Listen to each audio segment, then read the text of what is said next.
Citizens, it is that time. You are officially in the Alert Zone. Welcome to the Alert Zone TV. I'm the Wizard of the Alert Zone, James, Uncle James. Hope everybody's having a good day. If you want to become a citizen, it's simple. Hit the subscribe button, hit the bell, plus all so you can be notified when we drop fire content. Make sure you give the video a like and share. Sorry about that there.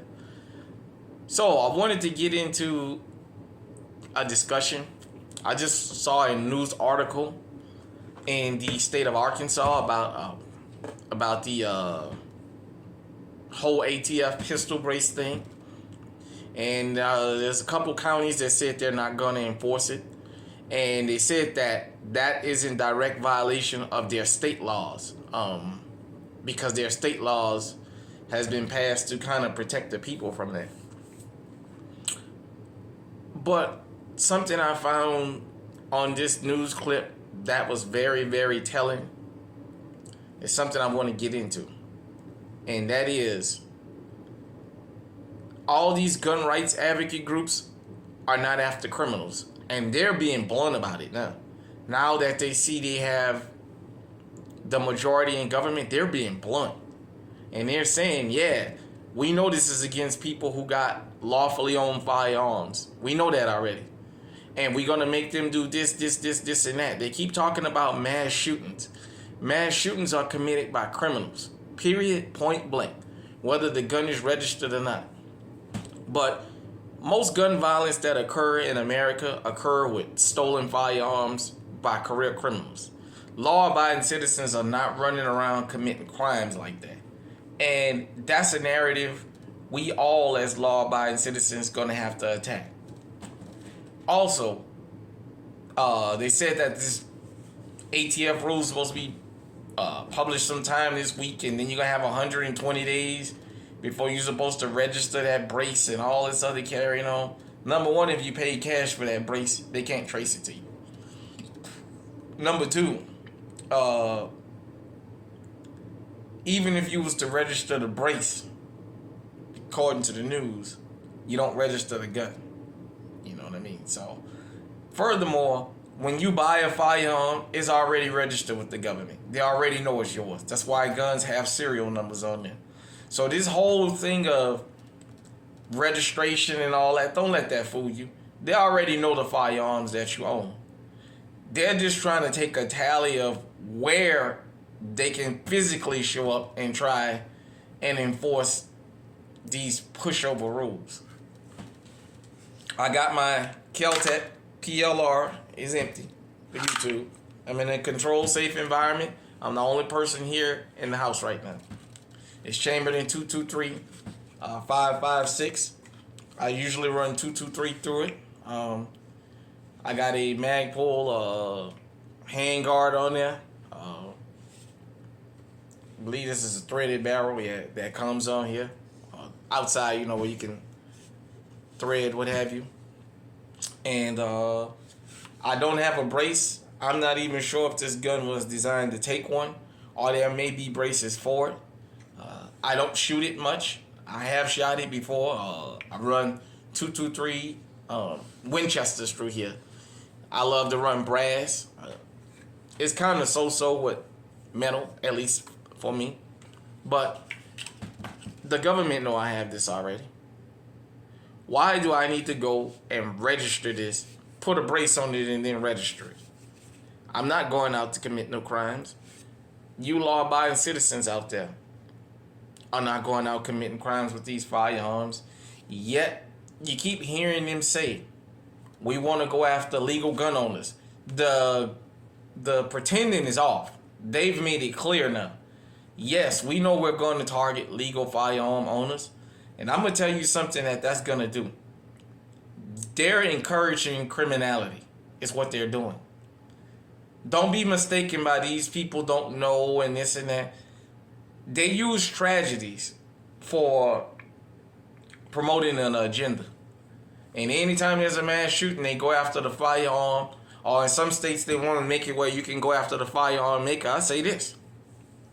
Well, if you the victim, or you're a survivor, or your family is a victim of gun violence, and they're allowed to go after firearm makers, When a drunk driver runs into somebody and kills them or hits your car, whatever, you should not only be allowed to go after the insurance company, you should be allowed to go after that automaker too. Since the car wasn't designed to do that, but they abused it, you should be allowed. So when somebody gets behind the wheel of their Ford Focus or their Fusion or whatever Ford got and gets drunk and goes out there and hits somebody and kill them, Ford should be on the hook for that. That's what you're saying. They want to make it where if somebody was shot with a Kel-Tec, that Kel-Tec could be reliable. They didn't design this gun for people to go out and commit crimes. It was designed to be as a protection mechanism. It's illegal right here in this country. You can do sporting with it. You can do shooting competition with it.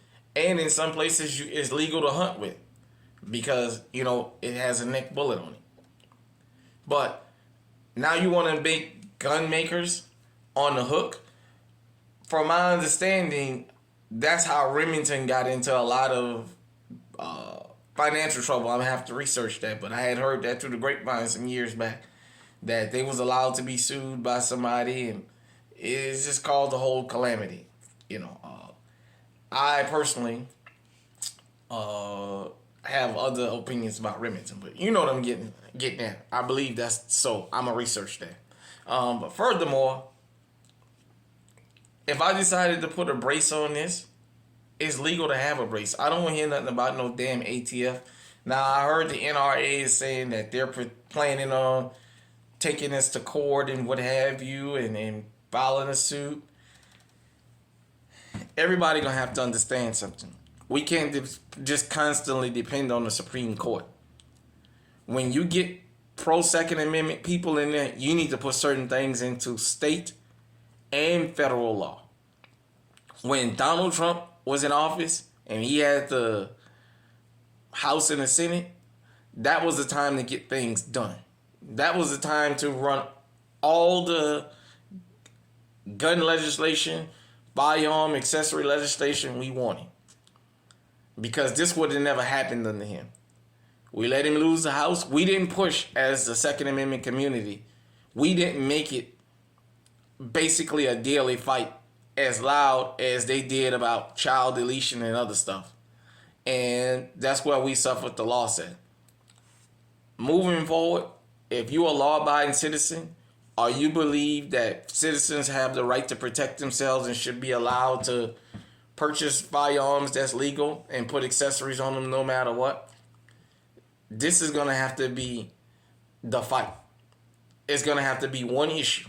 You are going to constantly have to run this in the ground about Second Amendment rights. Because if you don't, there's going to be a time where it doesn't matter what you give the anti-gun crowd, they're going to keep taking. They're going to keep taking. If we gave these up and said, okay, everybody will just go down to 6-shot revolvers and double-barrel shotguns, they still wouldn't be happy. They still would say, well, we want to go after that. We want your shotgun to be a single-shot shotgun, and instead of a 6-shot revolver, we want you to have a 5-shot revolver. Then a 1. Then nothing. So at the end of the day, we are going to have to keep this fight up. Stay tuned. Stay tuned into the alert zone for the latest updates that I can give you guys, but a common sense approach. Because at the end of the day, as I said about the Illinois firearm ban, you don't want to depend on law enforcement to pick and choose when they're going to enforce rules and when they're not going to enforce rules, just because there's always going to be law enforcement officers that's going to enforce the rule no matter how heinous it is. And there's always going to be law enforcement officers that's going to take advantage of being able to select to enforce the rules when they want to enforce them. So just keep that in mind. Till next time, everybody out there, stay safe, stay armed, stay on high alert. We cannot give another inch in this 2A fight, or we'll all be talking about how we've been disarmed by the government.